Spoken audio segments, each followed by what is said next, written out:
It's not your typical commute to work, but when you're a scientist specialising in Antarctic ice, a helicopter is the best way of getting to some of the continent's most remote spots.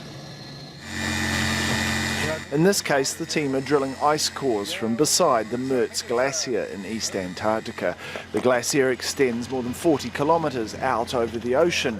This ice is low-lying, but just 7 metres down, the team finds something unexpected.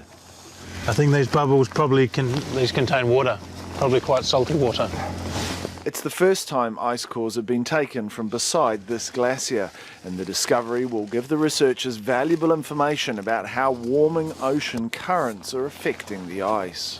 We're getting some information just on the thickness of the ice, and I think from our measurements we should be able to tell how much of this ice here is formed from snow falling down and how much is the ocean freezing from below onto the bottom of the sea ice.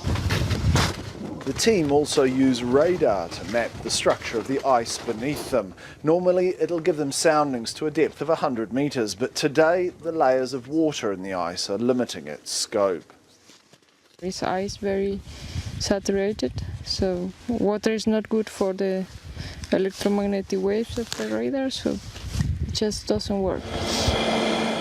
Along with the ice, the team also sample what could be the cleanest air on the planet. Being so far from the world's cities, the pollutants they find here will give them an insight into the changes that are taking place. Changing climate means that energy is distributed differently in the Earth system, and this can have consequences to change currents in the ocean and currents in the air.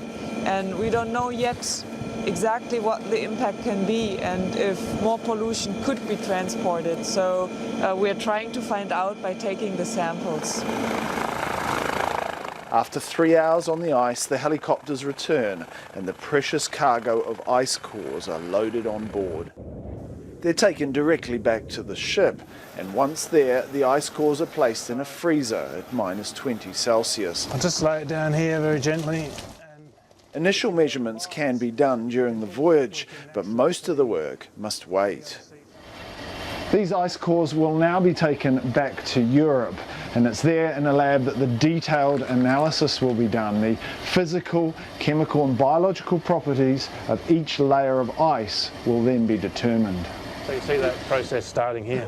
Armed with that information, these researchers will have a more detailed and accurate understanding of what's happening to Antarctica's ice and how it's responding to a warmer world. Tarek Basley, Al Jazeera, Mertz Glacier, East Antarctica.